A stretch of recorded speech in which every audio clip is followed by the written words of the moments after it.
It's Tuesday, June 4th. I'm Matt Harmon. Welcome to the Yahoo Fantasy Football Show. It is every day.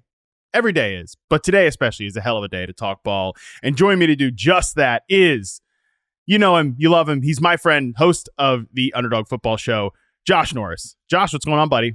Matt, we are friends in real life. I can't wait today to talk some ball with you on June 4th of this great year of 2024 and talk charts into stacks like we are back in fifth grade and to teach the people all about motions that are sweeping the NFL. Yes. I mean, honestly, that is why you are a professional podcast host. I couldn't have introduced this topic any better myself. People are definitely, their eyebrows are up. Their eyes are popping after just saying that. We are talking about everything that Josh just said there. We are continuing our series that little mini series we've been doing on the podcast. Last episode was focused on the run game and the evolution of the run game with Nate Tice. Great episode if you haven't listened to that yet. The show previous to that was on first downs per route run with Ryan Heath. Another great show. Today we are continuing to look at some of the stats and the trends that really matter in today's game, today's offenses. And today we're focusing on, as Josh said so eloquently, we're focusing on kind of the growth of full speed motion at the snap. And that last part is critical, and we will get into why that is critical in today's NFL offenses and how to project some specific players and teams using this trend in 2024.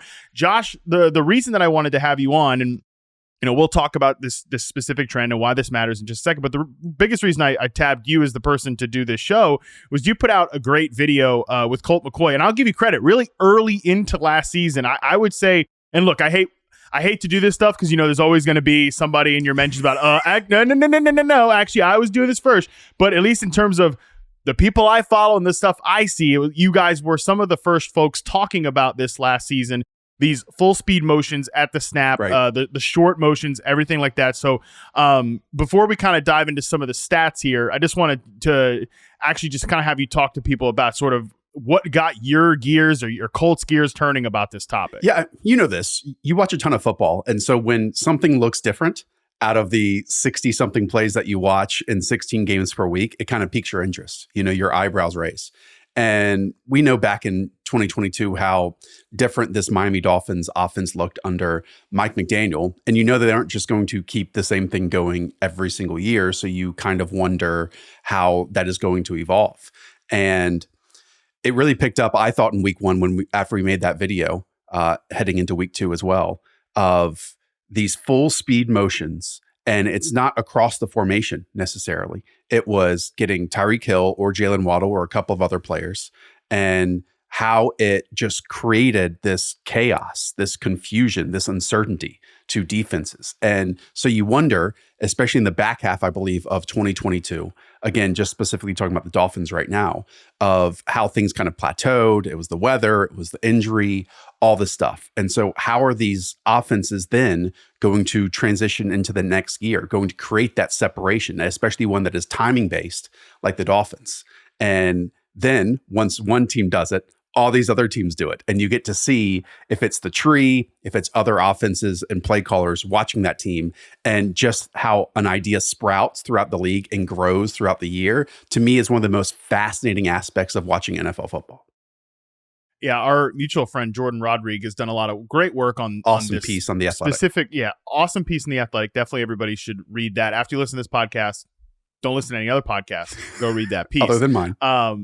Well, that was going to be step 3. Then step 3, go and subscribe to Josh's podcast. And obviously, I would be stunned if there's a lot of people listening to this podcast that aren't aware of your show. But so that was kind of implied. But point here, she actually, before this season, she did the podcast series, the kind of narrative series on the play callers. Yep. And one of my big takeaways listening to that was these guys, specifically in this tree, Mike McDaniel, Kyle Shanahan, Sean McVay, Matt LaFleur, they are all so competitive.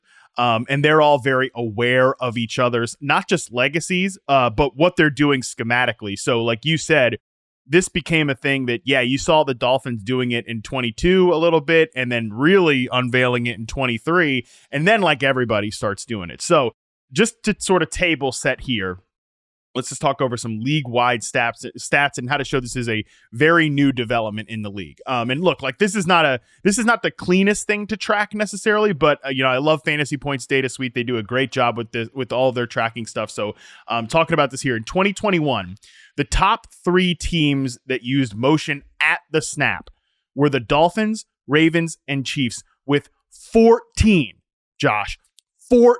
snaps, dropbacks with motion at the snap league wide. That again, average for the entire season. For the entire season. Yep.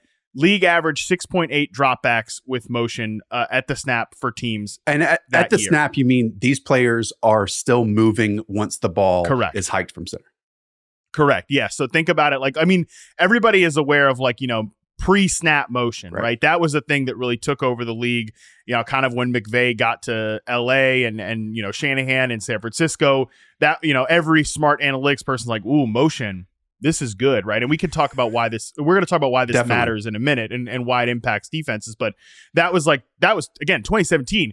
It doesn't sound like that long ago, but that's basically like ancient history, Josh. What were you doing in 2017? What are some of these teams doing in 2017? So now, all these years later, we've now seen these teams again. Just think about it this way. You think about a football play, listener, and not just that, okay, Robert Woods moves from one, side of the slot or the outside to the slot or anything like that. Like, we're talking about Tyreek Hill in a full speed motion as the ball is being snapped and what that does to defenses. So again, moving to 2022, the league average jumped to 71.7 dropbacks with motion at the snap, again, league-wide. And then 23, it jumps to 99.3 dropbacks. Obviously, in 22, you talked about the Miami Dolphins. They led the league with dropbacks, full-speed motion at the snap, 230 dropbacks. The next highest team was the Ravens with 161. So McDaniel and the Dolphins offense definitely at the forefront of this. I mean, things change in the league in 3-year spans, 5-year spans, and 10-year spans.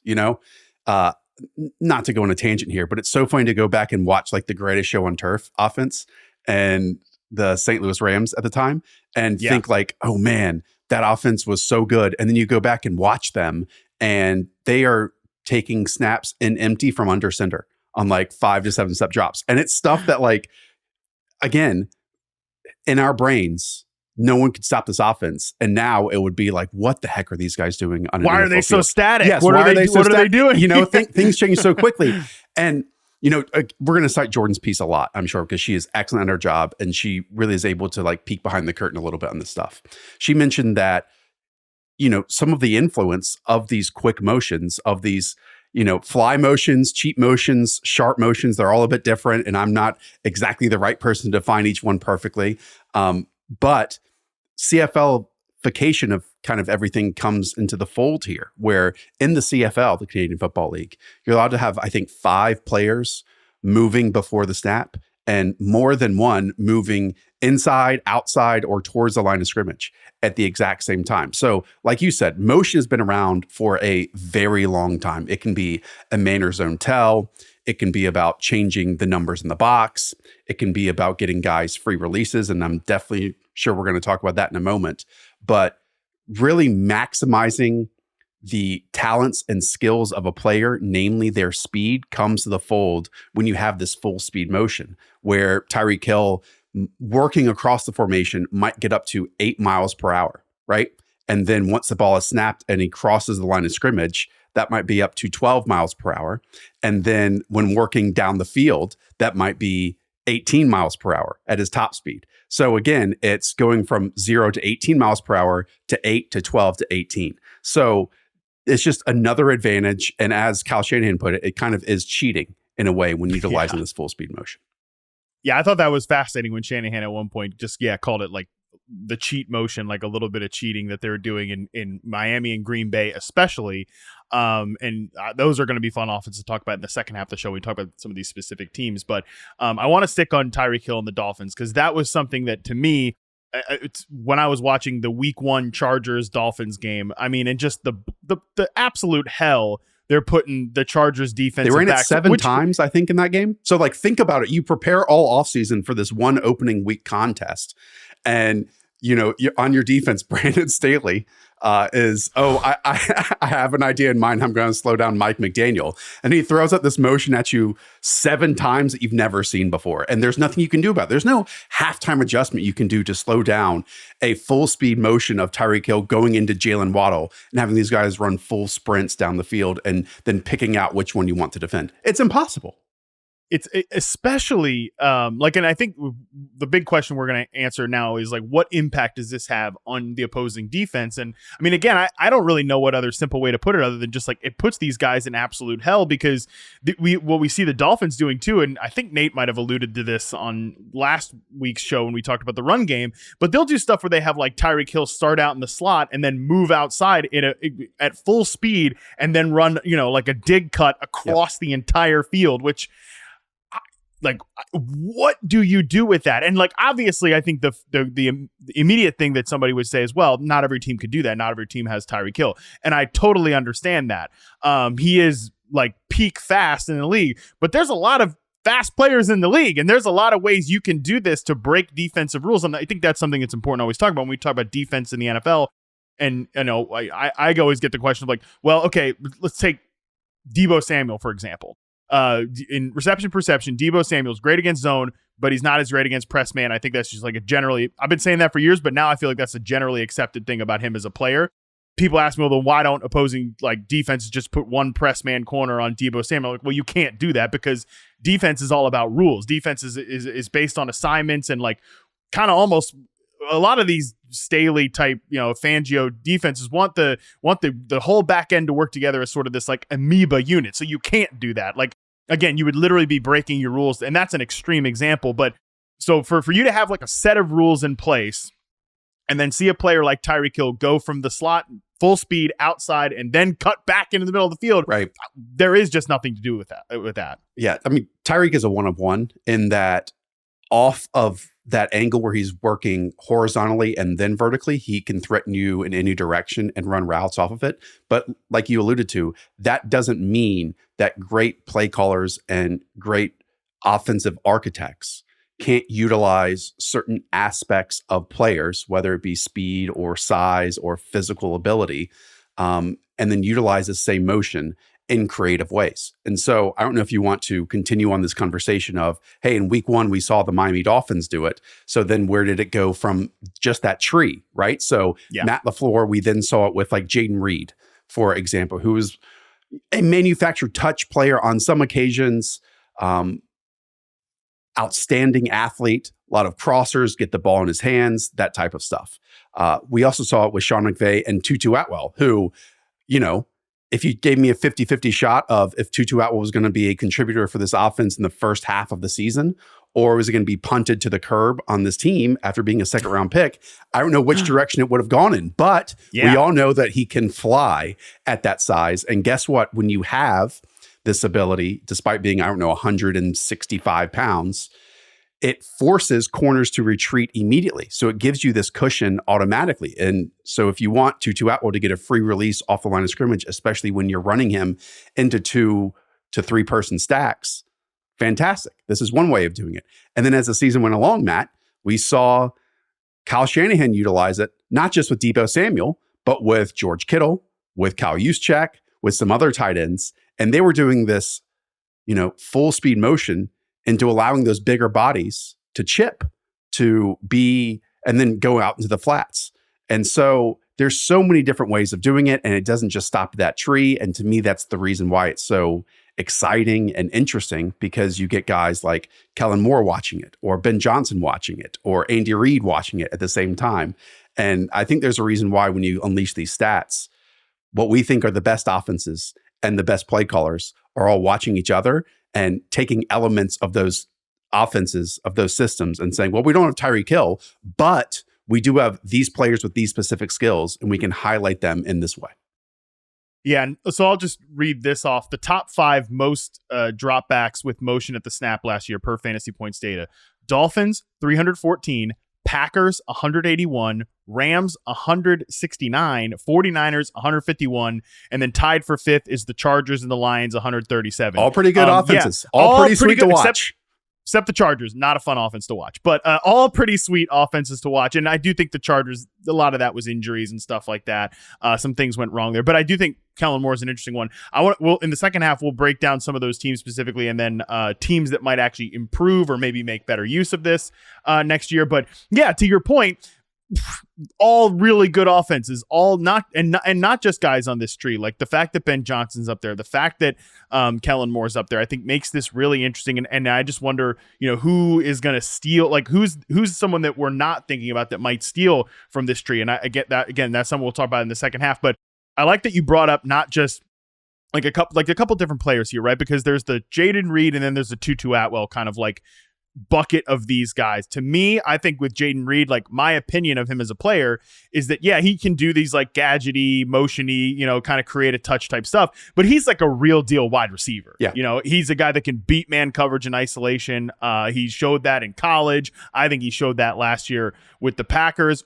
We can maybe have a more extended conversation about Jaden Reed in a bit, but that's my opinion. Like, I think there are guys that, and obviously Tyreek Hill is like a further evolution of that. You can do this, like the full speed motion with real deal wide receivers to like get that guy opportunities, get that guy targets. But then there's the Tutu Atwell of it, or you mentioned like Kittle and some of these players where you're doing this, not necessarily like, every now and again, you're going to hit Tutu Atwell for a big play, but it's what you're opening up for other players. So that's why this really matters for not just the individual guys that do this or run this the most. It's what they'll open up and afford for other players who are interested in these offenses. And it's not just quote unquote smaller, faster guys, because correct me if I'm wrong, once Tutu Atwell was kind of phased out of this Rams offense, they started using Puka Nacua in these kind of full speed motions, right?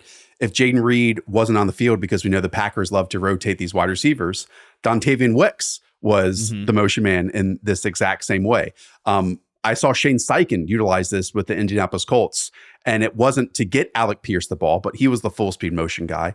Instead, it was then to rub and confuse defensive backs. So their primary and Michael Pittman would have a free release and space to go through. So again, it can be helpful against certain coverages and not as helpful against others. I still think the league is really learning how to defend this, and maybe we'll get into that conversation a bit later on. But I just loved seeing it. And again, it got to the point where it felt like at the start, and I'm sure this is totally wrong, this is just anecdotal, the player that was going into the motion was the one that was going to be designed to get the ball. But when we got to, week 10, week 15, the playoffs, there are all these wrinkles off of it based on setups that we got before and what defenses were anticipating, that those guys were the decoys in the running game that like Tutu Atwell didn't even have to block because his corner is running 7 yards off of him based on this full speed motion. Or it was setting up tunnel screens underneath because everyone was flying back vertically. Or like I said, it was setting up other players in the stack, in the alignment to get space afforded to them. And Matt, the overarching part of all this is why I think at the top, the best offenses are doing it is because they have great timing in their offense too. Like when you watch Ben Johnson, the Detroit Lions, the order of operations of everything is so perfect. It is so flawless. And you can't just go out and ask, Sean Payton and the Denver Broncos to do this, or Frank Reich's Carolina Panthers to do this, because it's certain landmarks at certain times and certain routes to push other guys off. And that's why I don't even know how, some of these teams were able to practice it enough in season that I think, like you're saying, that we have so much more time during the off season for the timing to be pinpoint and the placement and the landmarks hit at the exact right moment, where we probably will see more and more offenses utilize this in week 1 than we even did in week 17 last year. Yeah, that order of operations, I love how you describe that in the Lions offense is so beautiful. And I think Houston was another like offense that I think had really good route concepts, right? Everything works off of each other. Like I just this offseason watched Nico Collins and then Jahan Dotson back to back. And that was like a stunning difference in terms of the order of operations, like you said, where everybody's on time, everybody's bought in, like things work off of each other. Nico Collins is running these in cuts, and whereas like Tank Dell's working outside, somebody's getting open there. Somebody's getting a safety drawn to their side, and the other guy's going to be, WAO, wide ass open. And then you look, you look like Washington, and it's like three or four dudes just running routes, and like nothing works off of each other. Nobody's opening the other person up. And then, if sometimes they do it and it's like Jamison Crowder, like what the hell are we doing here? So, it's now more than ever, Josh. And I think this concept in particular, these ideas make it even more apparent. It is just so stark, like offenses and play callers and play designers that get it, and play callers and offenses that don't. Yep. Totally. I mean, that is like the massive difference across the league, because certainly, the players are the ones that make the plays. But as you said, I mean, I think the Houston Texans are a prime example of this. And yes, they got CJ Stroud. And yes, Tank Dell was just a magnificent mid-round pick that really no one was expecting to hit the ground running like he did. But to your point, Nico Collins is the perfect example of this. He was being termed in our fantasy football world a face planter based on what he had done the first 2 seasons. But now we get an offense that is cohesive, that builds on one another. And it's these concepts of, hey, we can use all these different personnel groupings to make it look as if it's a run, or give max protection out there to our offensive line and to pass protection. So we can only have to run 2 or 3 man concepts that are working deeper and deeper down the field. And that's all in the brain of Bobby Slowick, of deep play action under center versus what they previously had. So I'm with you, like how a great play caller can elevate the pieces from, let's say, good to great is really, really staggering when you watch all these offenses across the league. And I'm sure you do this too. There are certain ones that I want to watch, no matter if the contest was 42-7 or 19-23 by the end of the game, because like the Packers got to that. I want to watch Ben Johnson every single week because they're on like the cutting edge of how things are different, and they are so much further ahead with other people catching up. Yeah, 100%. It's funny too. Like I keep saying this about the Texans, that I think like Bobby Slowick's almost gotten like a little too much.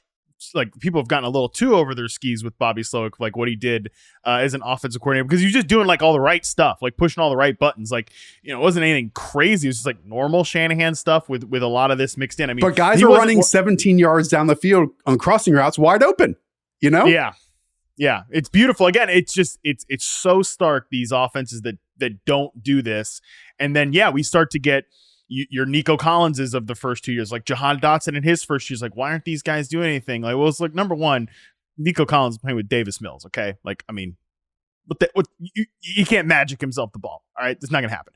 But like also, these like very stale offenses that, it's so funny you bring up that Rams, the greatest show on turf example, because it's like if we saw a coordinator roll out like that offense right now, especially if you don't have Torrey Holt, Isaac Bruce, and like all these great players, Akeem, Ricky Prohl, all that stuff, right? Sure, all that Marshall stuff. Faulk.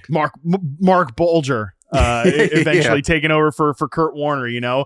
Talk about stars. Like, you don't have these guys. Sure, it's going to be a little problematic. But if we saw a coach doing that without those type of players, we'd be like, when do we fire this guy? When do we get somebody else in there? So it's just that barrier for entry for these offense coordinators now, I think it's so apparent, like who gets it and who doesn't. So before we toss the break and go to the second half here, I just kind of want to pinpoint a little more on the note that you had about Puka Nacua and like sort of these players that, like, I think I always just try to think about like how do play callers and offensive designers weaponize certain concepts. Love right? it. We talked about that with Nate Tice and the run game last episode. I think your point there about, and I guess it's as easy with the Rams, right? Because they were just such a clean example of what I'm trying to talk about here. And you're right. We're guessing. We don't know this is true. We don't know that this is how it went. But I would imagine that it's sort of like that Jaden Reed Packers example. Like the Packers tried to, for years, had like even just pre-snap motion stuff with, Amari Rodgers or like Tyler Irvin, who was a running back. And it's like, there's just no juice on the other end of this. Sure, you're getting the defense to tell, you're getting them to declare all this stuff, but hopefully you're not throwing a lot of passes to Amari Rodgers. But like you can do that with Jaden Reed. And same thing with the Rams, right? Tutu Atwell, that's great. But then you get Puka Nacua on the other end of that. you weaponize him as a pass catcher. You weaponize him as a blocker in the run game, to the point that like Demarcus Robinson is one of the most productive receivers on a per route basis in the league. So I guess my question to you, Josh, is it better to be, I guess this is maybe it just depends, and it's fine if that's the answer. But is it better for like a player to be the motion guy, or is it better to be like opened up by the motion player? Oh, I mean, I just love the setups, like the connected play calling as a game goes along, or something that you see from, again, I'll keep going back to Ben Johnson because I think he's the best example of this. You know, they'll have Amon-Ra St. Brown motion to one side and then run away from it with Jahmyr Gibbs because they have such athletic offensive linemen. They can get Penei Sewell pulling out in space and then him getting to the edge. And then either the next week or in 2 quarters, they will have the same exact motion and the same exact look, and they will fake the handoff to Jahmyr Gibbs. And yet then it's their left tackle pulling out in space and a tunnel screen built for Amon-Ra St. Brown. And so, you know, the safeties or corners might get, to use your phrase, a bit over their skis, being like, oh, we gave up a 7-yard run to Jahmyr Gibbs on an outside toss on the first snap. We're not letting this happen. So I'm going to crash down here. And the ball is just going in the opposite direction. I don't know if that answers your question, but it's I think it does, because it shows sort of the like, this isn't, I'm focusing a lot on the passing game because I know we just talked about the run game, but it is a huge part of that too, like setting things up from an in-game play calling perspective. Right. And if you look at teams that do this really well in the run game, or at least do it a lot, it's a lot of the same teams.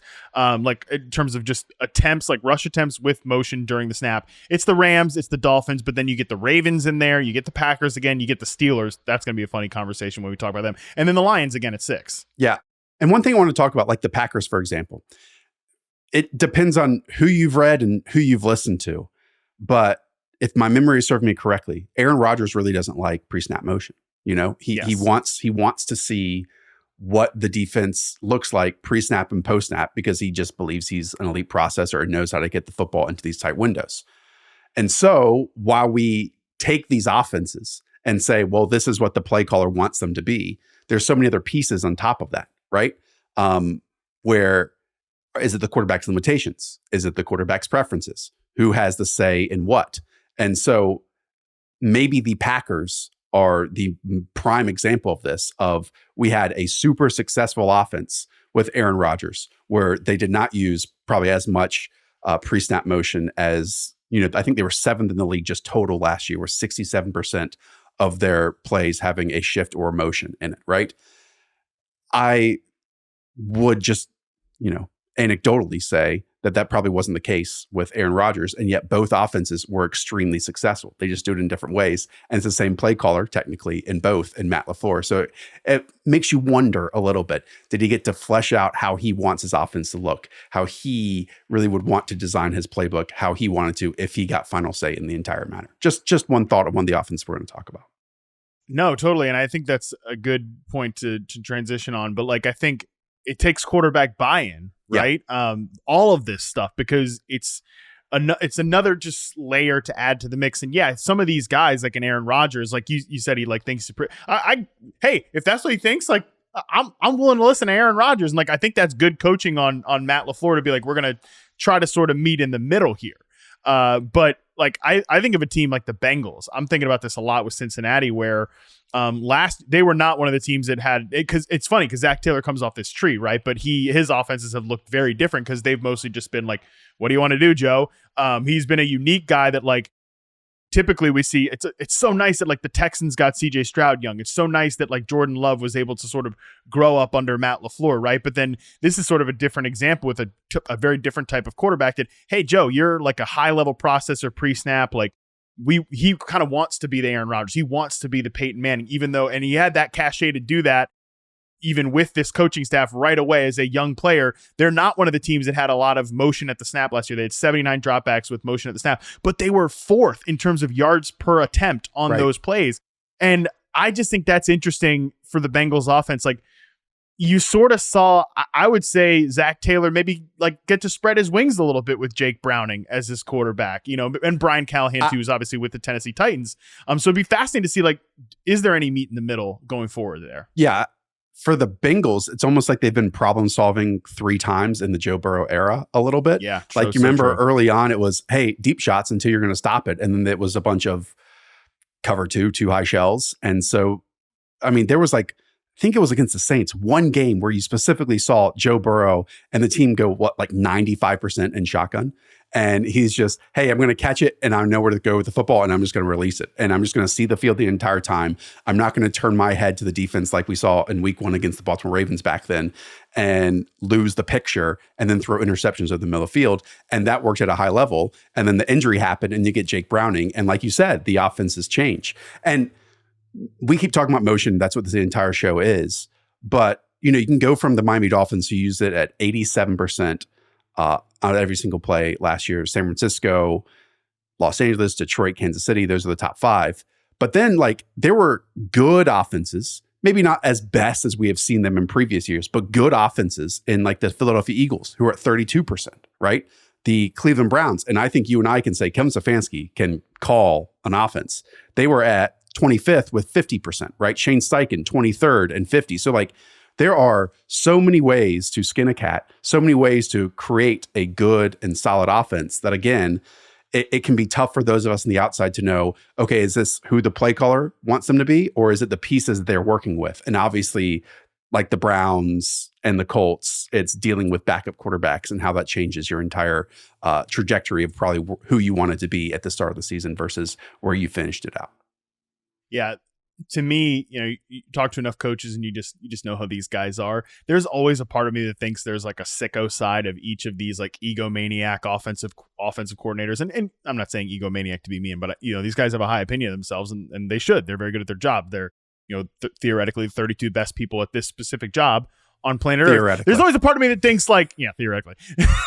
there's always a part of me that thinks, God, they've all got to be like Zach Taylor's cool. I get to work with Jake Browning right now. Obviously, he doesn't want Joe Burrow hurt, but there's you get to sort of try these different things because we criticize Bengals offense, problem solving the whole thing. But a lot of this is that's what the quarterback wants to do. And you know what? When the quarterback is that guy, you do what the quarterback wants. So it's very fascinating to kind of consider that. Okay, we're going to toss to a quick break. When we come back, we will talk about some specific players, offenses, teams that might make the best use of this trend going forward. All right, we're back. So again, I want to focus on some of these teams that already do this really well. We mentioned the Dolphins, the Packers, the Rams, the 49ers, Chargers, Lions, although we can put the Chargers to the side because there's some transition there. And you mentioned the Chiefs do this a lot as well. So I don't know. Any of I'm just going to throw all those offenses at you. Which one do you kind of want to dial in on first that people might really find interesting? I mean, shouldn't we do projecting the for this year? Yeah, let's do Dolphins. Okay. It seems so obvious of what they have, but then they keep adding kind of pieces to this as the season went along. I saw Devon Achane doing some of this sprint out motion, this fly motion last year. Now you add a freak tight end athlete in Jonnu Smith, and maybe they can do a bit more of that this year too. And again, I think that they ran into the Kansas City Chiefs, for example, last year, who probably did better than anyone else, maybe than the Baltimore Ravens, of disrupting this and getting super physical. But since this is the first team that kind of opened, I think, the gateway of it, I do wonder, and I would get your opinion of how this might evolve even more, because despite them being on the cutting edge of innovation, it feels like the CFL impact of all this movement, it's still an offense that feels like it has stagnated towards the back half of the last 2 years. And so I'm not sure what the next evolution can be for them to go from week 1 to the Super Bowl with it all hitting.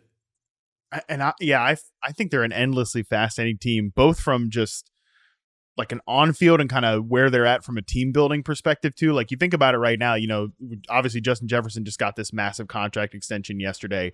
The biggest or the worst kept secret in the league is that Tyreek Hill's ready to make a stink about his contract, right? Because I think everybody knows that, he's up there in terms of APY, but there's some fake news contract stuff there that he probably wants a real deal, $35 million deal, just like Justin Jefferson got. Cause I think he would make the argument that you think Justin Jefferson's important to his offense? What is that? How do we start this podcast off with you have Tyreek Hill, he can do this. So there's that dynamic. They just gave Jalen Waddle a big contract. They got to pay Tua. So they're fascinating in that team building perspective. But even like trying to project this offense for fantasy this year, Josh, it's like people are all in on Devon Achane, Raheem Mostert's down the board. I actually think that I always come back to the run game with this offense because, yeah, like they can continue to make tweaks and sort of find these ways to exploit the passing game. And that's great. And obviously they had a very efficient, effective run game last year. But I really think like how these running backs get unlocked and like what the order of operations of that and just order of sort of work distribution in this running back core, I think is like one of the most fascinating questions with the Dolphins right now. Yeah. How I viewed the Jalen Wright selection is just fresher equals faster, you know? And yeah, that's very possible. You can probably be at your best when you get 12 to 14 touches versus 24 touches, a la like Travis Etienne, as we see in Jacksonville a little bit.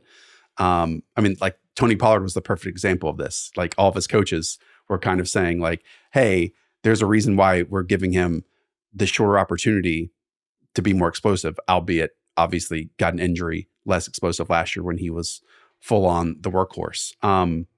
Yeah, I mean, I think Jalen Waddle's, and I would love to get your opinion on this. Where is the standing of the wide receiver hierarchy in the NFL? Not to ask you to rank like the top 20 wide receivers at this point, but now what? He's wide receiver 4 in money, wide receiver 5 in money after the Justin Jefferson deal, you know? That's a lot. I think he's awesome. I think that when he puts his head down, it's an awesome sight to see as like Ted Ginn-esque speed out there, but he is literally the number 2 wide receiver on his team. And I don't know if this contract is going to, you know, be a good value if we have seen the best of Jalen Waddle at this moment. And so all the stuff that we've mentioned of Tyreek Hill being like the most excellent piece on these cheap motions, maybe we start seeing it a bit more with Jalen Waddle, for example, and not just only relying on Tyreek in this environment. Yeah, so admittedly, I haven't done his reception perception for this year yet. It's actually on my list to do this week. But like going into last year, I think I had him ranked like definitely closer to 15 than 5 in terms of wide receivers. And like from a statistical perspective, I know there's injuries, stuff like that. He had like a down season, right? So I would say that maybe I come away, you know, talk to me like end of the week. Like maybe I feel very differently about where Jalen Waddle is, but I would still say he's probably closer to 15 than 5 in terms of like where I'd rank him in the league. I think this contract, Josh, only makes sense if you're going to make him more of that featured player and like move away from Tyreek Hill. But again, based on everything I've heard, what people say, like Tyreek's not going to be like down for that this year. Like I think there's a very real chance that he could say like, I'm not taking a step on that football field. This is a guy who's threatened to retire like by 2025. I'm not taking a step on that football field unless you make me like the highest paid receiver in the league. I do think maybe that doesn't happen, but I think that's at least like within the range of outcomes. And that I think would be interesting to your question of like, is there more to Jalen Waddle's game than just that? Because I think like Tyreek Hill's a guy that you can line up as a X receiver and like press man coverage and like trust him to win. I do still have some of those, like some questions outstanding with Jalen Waddle in that regard. And I got to say, I haven't fully even considered what Odell Beckham brings this team because we didn't even see Odell Beckham play football last year. And so I think it's the emoji that you just threw up, like the shrug of really, I don't know. the last time that we saw really good Odell Beckham was Los Angeles Rams. And he was a key figure in them winning that Super Bowl run, I should say, on the Super Bowl run, because of, I thought, Matt, his ability to both play in the big and small games inside the red zone. Like they would line him up isolated and he could create separation and win on those quick hitting routes, or they'd throw those back shoulder fades, the timing of it, and he wins big. And that was like prime Odell Beckham, was one of the best in the league at doing that, probably since like Steve Smith in his Carolina Panthers days. And now with injuries and what we just saw of him with the Ravens most recently, I'm not sure exactly what we're getting with Odell Beckham, but do you think that this is just more of a man coverage answer? Is that what he brings to the table now? I would guess, like if I had to think what they want there, that's what Beckham would be, because I do still think he can win in those ways. But it's just a weird receiver to add to the mix. And it's funny because I keep saying like they need kind of a third pitch there. It's nice in fantasy when you have these like really highly concentrated target trees, but I mean, when your third answer is like Braxton Berrios and like River Craycraft and stuff like that, is like not great. So I think Beckham is maybe like a backside X, and then maybe that free, because people don't realize that Jalen Waddle's had to do some of that ISO receiver stuff. So maybe like it's almost, and we're going to talk about the Packers here. I think I'd like to talk about the Packers next. He's almost like their Romeo Dobbs, although like theoretically he's a better player than Romeo Dobbs is, like a better man coverage beater.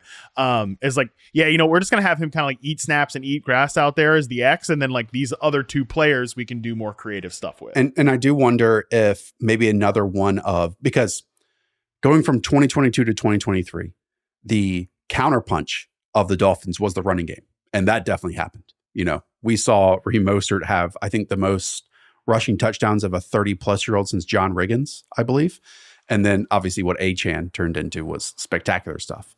Maybe now the extra counterpunch is more yards after the catch threats. And, could that be, and I know it's a 6th-round pick, we shouldn't get excited, but Malik Washington coming out of Virginia. Malik Washington, baby. A little bit. And then Jonnu Smith at tight end, who's very different than the recent tight ends of the Durham Smythes of the world that we've seen in this system and in this offense. So I do wonder if that's a little bit of, because despite McDaniel and Kyle Shanahan always being linked, I remember when McDaniel burst out on the scene where the 49ers were number 1 in yards after the catch in the league. The Dolphins were like 31st or 30th in the league. And so maybe adding some players who can, and obviously Tyreek can and Jalen Waddle can, we've seen that, but having manufactured touches for those types of players could be, again, another wrinkle in this offense. I think just maximizing their 11 personnel package, whereas like they've typically actually been kind of a heavier team. So I think that's interesting about the Dolphins. Let's talk about the Packers here, because Josh, like everybody wants to know, how do we sort out this receiver room in Green Bay? Yeah. And I wonder if this concept that we're talking about can actually help us do that, right?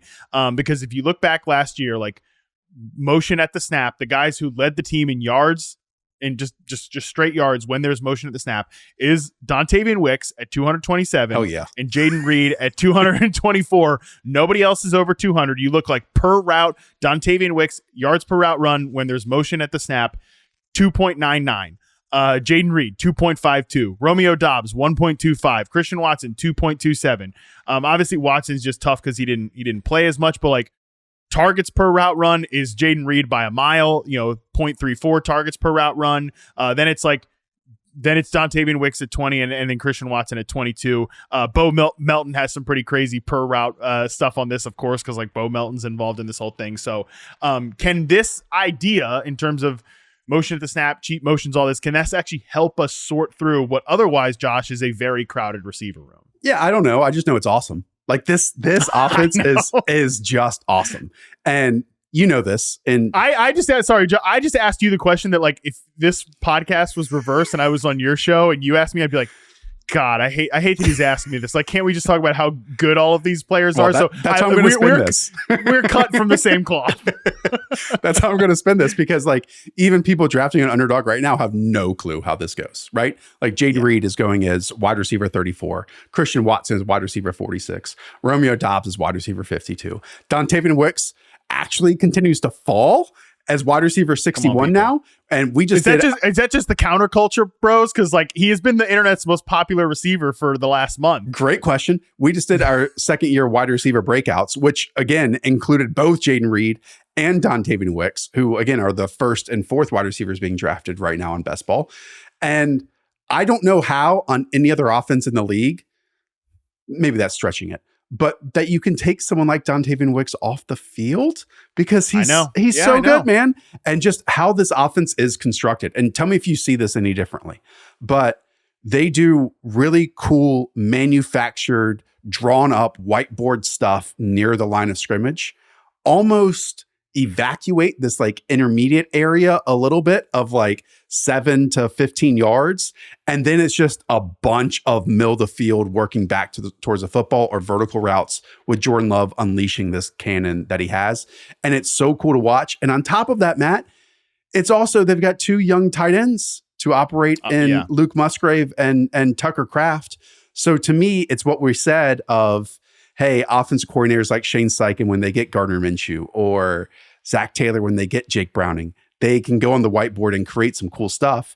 Or you can be Matt LaFleur, who has Jordan Love with an absolute hose, and then all these different types of wide receivers a little bit that to me, and maybe rightly or wrongly, depending on what you think of him, is overlooking what Christian Watson brings to the table a little bit of just this time last year was everyone's like pick for a second year breakout. Not me and you, but I would just say like the public at large, even though I think in a way he's always been who he is of this like big play down the field artist. And it worked perfectly with Aaron Rodgers on hitting on these like fine margins of throws. And we had that like 6-game streak that was just unbelievable. Yeah, it's funny. I mentioned Christian Watson. He's who I was working on yesterday, and I was charting games early in the season, like week 8, before the Jordan Love sort of arrival. This is right around the time when like Matt LaFleur is kind of like trying to not crush these guys in his post-draft presser, because I think a lot of it is what you said there. We're like, I'm watching plays where just they're creating these cavernous holes over the middle of the field, and it's clearly like this is the designed read. And like a guy's just, a little bit off of his landmarks, all this stuff, or maybe there's a drop. The order of operations is off. Yeah, because these guys are so young. These are kids like out there doing this thing. And Jordan Love's like a first-year starter. So it was a lot of newness mixed in there. But yeah, even it's funny because I think Watson gets sort of portrayed as this like big outside receiver, but I almost think he would be best used on some of these like gadgety type things. And that's why I struggle with this receiver room, Josh, is because I'm with you that like on any other offense, how do you take Dontavian Wicks off the field? I feel the same way about Jaden Reed. Like if the fantasy bros are all like, well, he only played in 11 personnel, he only was a slot player. I'm like, I guarantee you, they take Jaden Reed off the field a bunch this year. Packers fans by week 5 will be like, what the F are we doing? Like, why is this guy not on the field? But we see this a lot with this archetype of receiver. Like, I've liked Curtis Samuel. You and I have both been Curtis Samuel bros over the years. And like, and it's still, the year. 2024 is the year. 100%. This is the year. Elijah Moore is another guy that I'm like, this guy, and like the Browns, right? Even Kevin Stefanski's talking about this the other day. Oh yeah, but we didn't like kind of, it took us a minute to sort of process what type of player this guy is, and then they see like towards the end of the season he mentioned the Jets game where he's winning like all these big boy routes because Amari Cooper Amari Cooper's not on the field. And it's like this happens with this type of player, which I think traditionally you'd look at that ADP for Jaden Reed and be like, I'm a little concerned about that. But I think if the Packers coaching staff gets it, it's going to be really hard to pull these two guys off the field. But at the same time, Josh, it's also hard to pull Romeo Doubs off the field because I will tell you, Matt, Romeo Doubs is like my blind spot probably in this whole thing because I can't point to like the one thing that he excels at when I can do that with Jaden Reed, when I can do that with Dontavian Wicks, when to a degree I can do that with Christian Watson. I think Romeo Doubs is almost like the metronome a little bit, like maybe the most consistent and makes some tough grabs, but I can't point to like, and maybe you can educate me on this, of why he should not be my blind spot. I completely agree with you about just like him as a player. But like he's just good enough. If he was like 10% worse, I'd be like, you just take that guy, take that guy off the field and you don't even think twice about it. But like, because he's this, I'm like fascinated by this idea of like the snaps eater, right? On any, like just the almost like, it sounds disrespectful to call him the grass eater, but like the grass eater on these offenses where like, yeah, you just stick that guy out on the perimeter and like, he's going to take a DB with him over there. But like, then we're doing all this pre-snap short motion stuff because he's not the guy. Like, you're never doing that with him. Right. But like I just said, you should do a little bit of that with Christian Watson. You definitely should do that with Jaden Reed. I mean, Dontavian Wicks, we love Dontavian Wicks, and you mentioned it. They were doing some of this stuff with him. So like, in a weird way, like, yeah, I think you could pluck Dobbs off the field and put Wicks in that role, and he has the skill set to do that, which is why he's an intriguing player at his ADP. But I think if I would make the case for why like Romeo Doubs will always be that kind of annoying fantasy player that, oh man, I'm gassed up for a Wicks game. I'm gassed up for a Reed game. I'm gassed up for a Watson game. And like Romeo Doubs has 8 targets and 5 catches for, 60 yards or something. And you're left a little wanting. That would be why. And I also think, I talk about this all the time on the show. Tight end typically has been the most slow developing position in the league. Luke Musgrave, I think, is maybe at the top of that list of, hey, he's still learning how to like utilize his body a little bit and work almost in rhythm and the fluidity of it, and made a ton of those mental errors that you talked about. And so while we already saw, Sam Laporta go off and Dalton Kincaid had a really promising rookie year, to me, Luke Musgrave in year 3 or year 4, and heck, maybe even year 2, I think if the pieces align and he gets a bit more fluid and under control, could be a really interesting player. And it's so obvious that Matt LaFleur loves to diagram and scheme him up too, because he'll get leaks, because he is one of these linear playmakers that you don't really find at the tight end position. And if people want to see one game that sticks out with Matt LaFleur and his creativity with these motions, the Chicago Bears game stands out. I think both of these plays were Jaden Reed, if I'm not mistaken, where he's working and, because they really love to go empty. Like they will go 4 or 5 out in pass routes. And Jaden Reed does that short motion in on the snap. And it's Tremaine Edmonds, highly paid middle linebacker, is supposed to basically cover his middle of the field area. And since it's Jaden Reed working as the furthest outside wide receiver and then kind of turns into the slot at the snap, again, the order of operations here, it's so difficult to even key in on, he's going to be my guy that I have to track, that leaves the middle of the field wide open. And so over the top, as we're saying, in that like 17-yard range. And then 2 quarters later, same exact look, same exact formation, same exact motion. And instead of the route taking him inside, then we get that second wide receiver pushing off the zone corner and Jaden Reed working along that plane and then taking it outside the numbers too. So again, it's like kind of building off of that. And I think Matt LaFleur is obviously a smart individual in his own right, but then he'll watch his quarterback collective buddies and other offenses across the league and say, I'm just going to steal from them too, and add it to this wealth of wide receiver talent plus quarterback stuff that I have.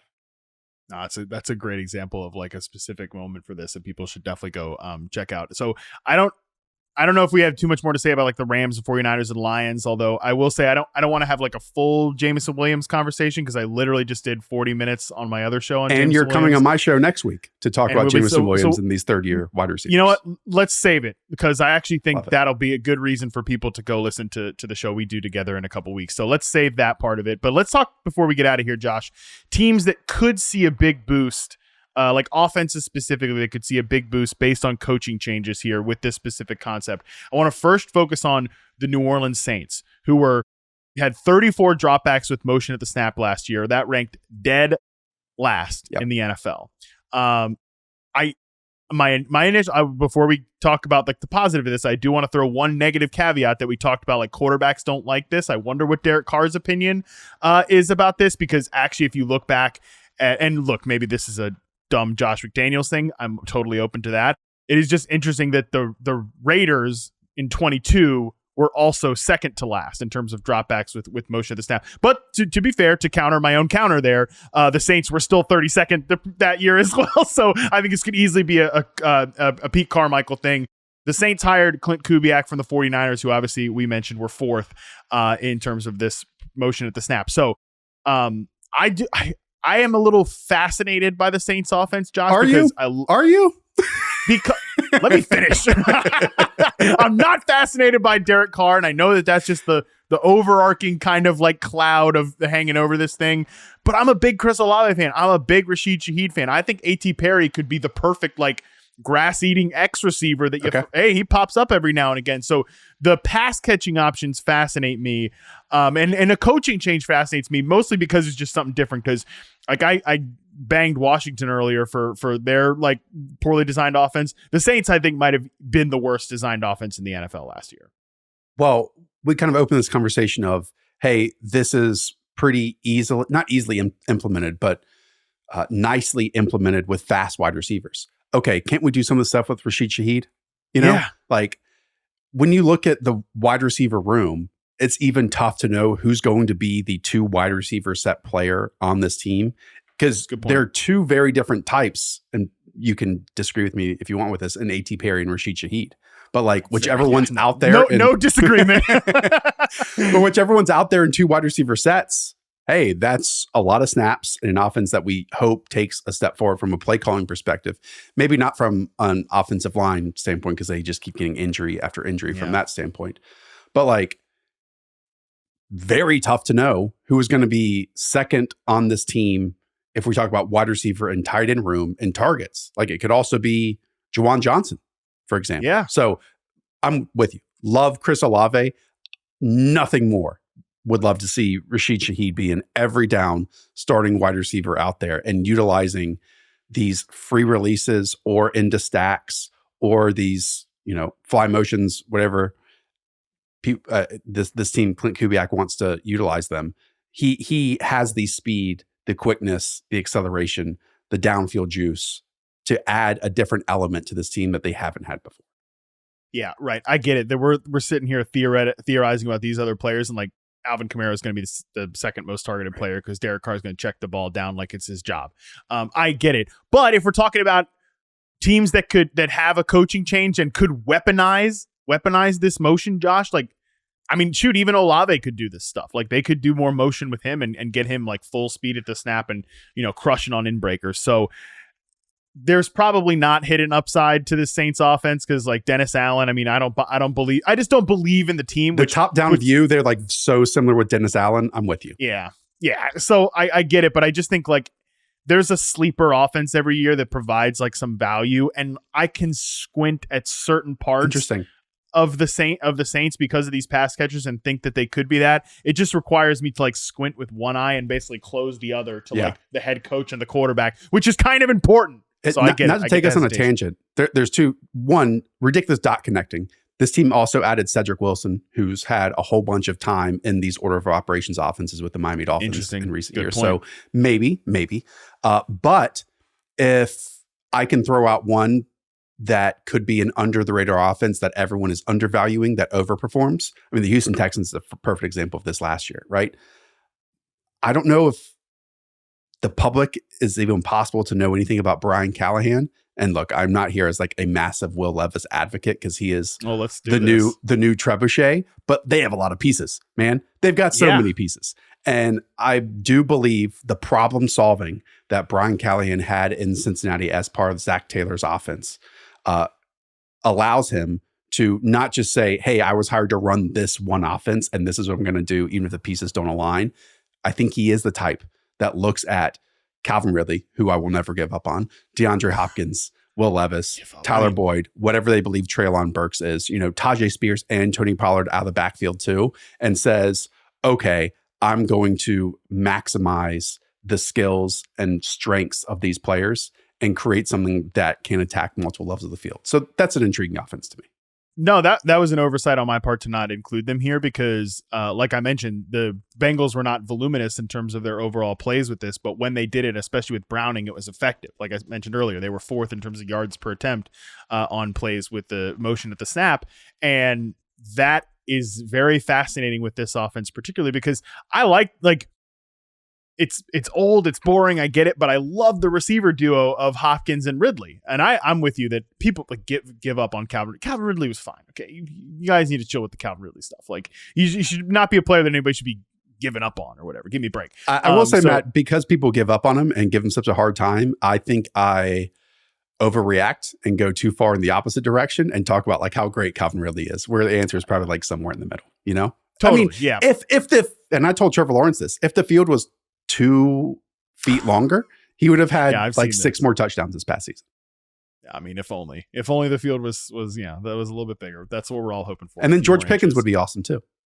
Oh, I mean, George Pickens would be the Hall of Famer that a bunch of people think he is. I think that's funny you bring up Pickens. I probably do the opposite with Pickens where like people love him so much and I'm like, well, but then at the same time, there's like I guess I always say with Pickens, there's that crowd that like think he's DJ Chark and he's not DJ Chark. So that is interesting. You bring up the Titans because they would be a perfect like value offense. If Will Levis is good, like you're going to get a lot of discounts at ADP on these Titans receivers and stuff like that. And because I do think Callahan is an intriguing play caller, there's some history of his team's problem solving and using motion at the snap.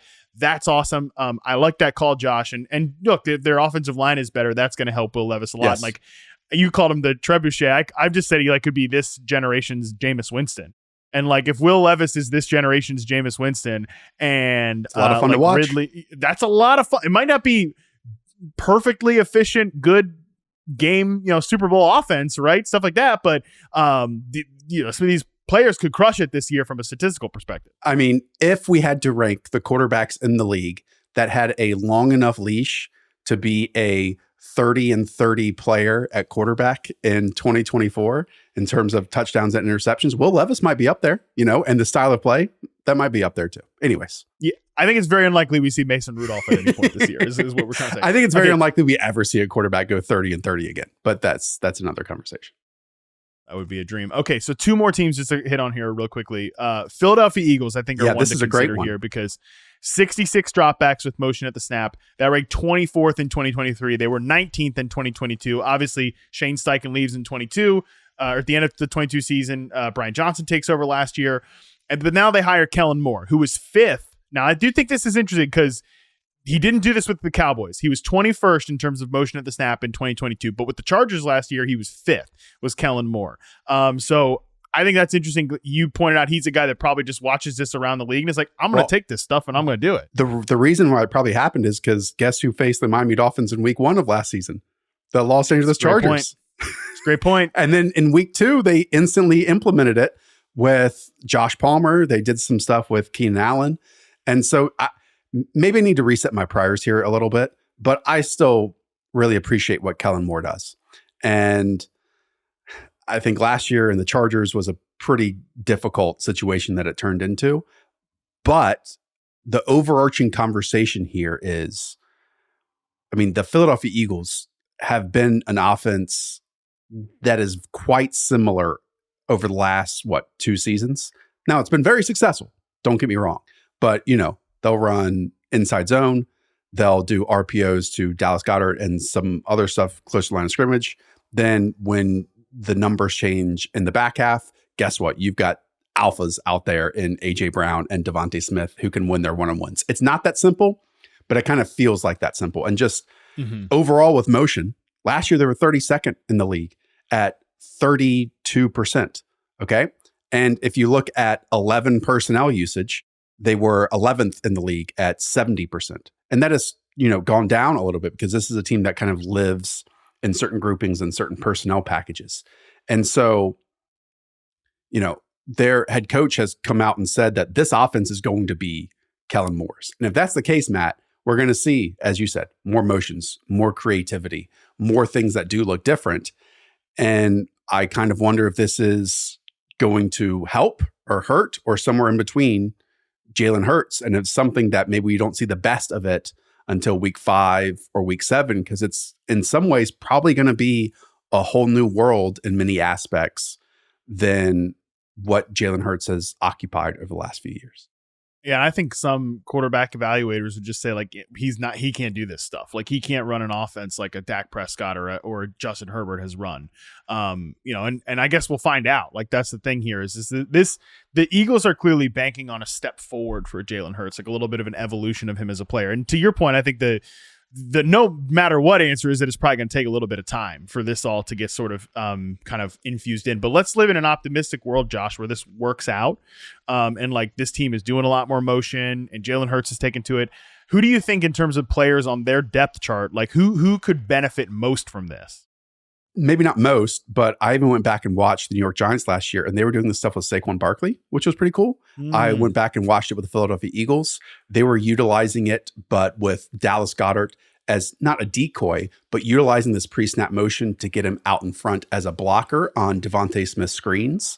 I don't know, like they don't have just this pure speed threat unless you want to call it no. Paris Campbell. In fact, Quez Watkins is even off the roster at this moment. Yeah, so it's they signed him. Paris Campbell. And then they drafted like Anais Smith, but who might be what they're looking for there. Right. But what really could happen, I think, is if you do, and again, always correct me if I'm wrong, because I never want to infringe on your wide receiver territory here, Matt.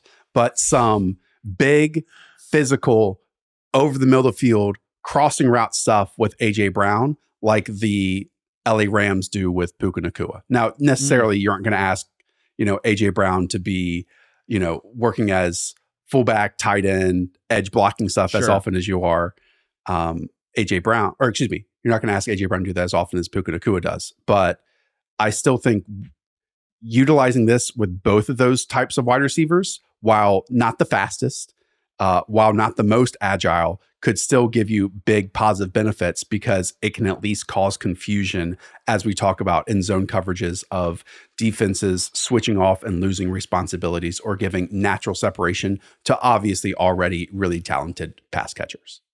Yeah, my guess was that if this is going to work out, I think A.J. Brown would be a huge beneficiary of it, because a lot of the stuff they did this last year was with Keenan Allen to like get Keenan Allen, the Chargers and Kellen Moore, to like get Keenan Allen free releases that at this point in his career he needs. And like Josh Palmer just is a player he needs, right? Like A.J. Brown doesn't need that, but the Puka Nacua example is very well taken here because, like, yeah, you're not going to do the run game stuff with him. I get that. Like, A.J. Brown's making $32 million a year. Right. He's not setting the edge on the run game, all right? Let me tell you what. But, like, these big crossing routes, big digs on dagger and stuff like that. I mean, that would be the thing that takes him from like wide receiver 5 or wide receiver 7 in certain ADPs. And like, I kind of think there's a weird thing in like Dynasty where people are like, AJ Brown, time to knock him down. Like he hasn't had that. Like that could be the thing that takes him to have that CeeDee Lamb type of season, right? Last year where like he has an elite like fantasy season. This could be the thing that does that. And you mentioned CeeDee Lamb. I'll throw in Keenan Allen there, where in his last 2 stops, Kellen Moore has had this inside to outside wide receiver that has been the major focal point of the offense. I mean, CeeDee Lamb, using him half the time or more in the slot has like really unlocked everything, right?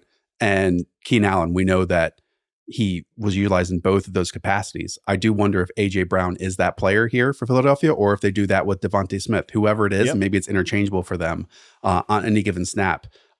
In the last 2 years has proven to be a highly productive alignment for Kellen Moore. All right, finally here, I have to hit on the Steelers real quick. Yeah, your favorite offense. Not my favorite offense. Well, now that Matt Canada's gone, maybe it's my favorite offense. But like, this is just a hilarious note with the Steelers. Last year, they ranked 30th in terms of dropbacks with motion at the snap, with 57. However, hilariously, the last 2 years, they've been in the top 6 in terms of rush attempts with motion at the snap, that is so Matt Canada. Like, hey, if we're motioning, we're running. If we're not motioning, we're passing. They're not really motioning to do anything. They're just kind of moving dudes around. However, they hired Arthur Smith from the Falcons, who was 14th in 2023 in terms of motion at the snap, but all the way back in 22, he was 6th. So I just wonder if like Roman Wilson certainly makes sense as a guy you want to motion at the snap, like on crossing routes, I guess. Like I can't imagine like the quarterbacks are going to maximize this. Maybe it just matters more with the run game, which is again what we kind of talked about last week. So I just think if we're talking about teams that could implement this more than they have previously, I do think the Steelers have to be mentioned here. But at the same time, the timing based nature of this at the quarterback position, is that Russell Wilson? Is that Justin timing Fields? Base of all these players. I mean, George Pickens, like order of operations. Right. We're gonna need you to be a little quicker than we've previously been. All these offenses that we talk about, it really is, hey, at the snap, landmarks, right? Then once quarterback's hitting his back foot, landmarks, spaces, cavities, all this stuff, pushing coverages off, creating these areas. Do we trust Russell Wilson to throw it in the timing of that window? Do we trust Justin Fields to throw it in that window? And as you said, in the pass catchers, is George Pickens really moving off of his spot that much? Like maybe this is just an element that we haven't seen from him but so far, granted, it's in a Matt Canada offense, he has basically lived in this window, right? And then, Roman Wilson, I think, did some of this in Michigan. And it was a lot of, hey, we're going to start you on this side of the formation, run crossing routes to the other side of the formation over and over and over again, middle of the field stuff. Maybe that's it. But I almost think his game is kind of limited to that in a way. And then you have like, I agree, this whole second team wide receiver grouping of Calvin Austin, Scotty Miller, and Quez Watkins, who kind of all do the exact same thing on this roster too. So it's a big fat I don't know on this team, and I have no clue how it's going to unfold. What I am most excited for is an Arthur Smith prescribed running game. And this is where his creativity like really shines. And I am excited for that because I think it can be both productive for Najee Harris and for Jalen Moore. Yeah, that's where I think look, at the passing game, I think this is a very combustible group. Like everybody involved. Arthur Smith, the quarterbacks, George Pickens, like the rest, very combustible group. I mean, Pat Freiermuth is catching 80 balls for 750 this year. I'm excited for Pat Freiermuth a little bit more maybe than others on this team. I kind of think I am too. But the excitement is the run game. Like they're going to be able to do a lot of, like we've talked most in this podcast about the passing game and dropbacks, stuff like that. But what they're going to be able to open up in the run game, I think is going to matter a lot for Najee Harris and Jalen Warren. So 100%. Kind of a wet blanket to end the podcast on, Josh. But otherwise, incredible stuff. This was great. I really appreciate you doing it. I think we covered a lot of ground between some of the best teams in the league and maybe some teams that could, maybe get their act together offensively if they use some motion and other smart concepts. For the people out there, Josh, who are not familiar with your work, tell the people where they can find you and what you got going on right now. Just go and check out the Underdog Fantasy Football channel on YouTube every single week. As Matt just alluded to, it's Hayden Winks and I sitting in these desks telling one of 32 head coaches that they're doing things wrong at the NFL level. Super qualified. We're very qualified to do this. But we watch a ton of tape. We watch every single game.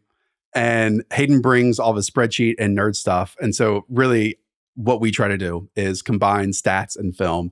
And the answer lies somewhere in the middle. And as you know, Matt, I think the summer is the perfect time because we still watch so much football during the season, but it's almost like a wave that you get swarmed by and drowned by, that the summer you can actually pinpoint certain players or certain offenses that you want to go back and review, and you even a more fresh look at them. And that's what we're trying to do right now. Yeah, I think if listeners of this podcast know anything, they know that I'm very much into the intersection of like stats and film and just analysis in general, plus like having a real football conversation and like how does that apply to fantasy instead of just like the alternative. So yeah, if people like this show, they'll love Josh's show. I'm going to be on Josh's show in a couple of weeks here talking about these third-year breakout receivers. So definitely make sure you subscribe and give those guys their support. They're doing great stuff. So absolutely dial into it. That's going to do it for this episode today. We're going to be back on Thursday concluding this trends and data series. Scott Pianowski is going to join the show to talk about historical trends in rookie production because there's some rookies going highly this year. And I bet you Scott's not going to be into it. Just a guess as to how that podcast is going to be, how that podcast is going to go. So we might disagree a little bit. We might debate, which I always love to do with Scott. That's going to be great. Until then, we're out.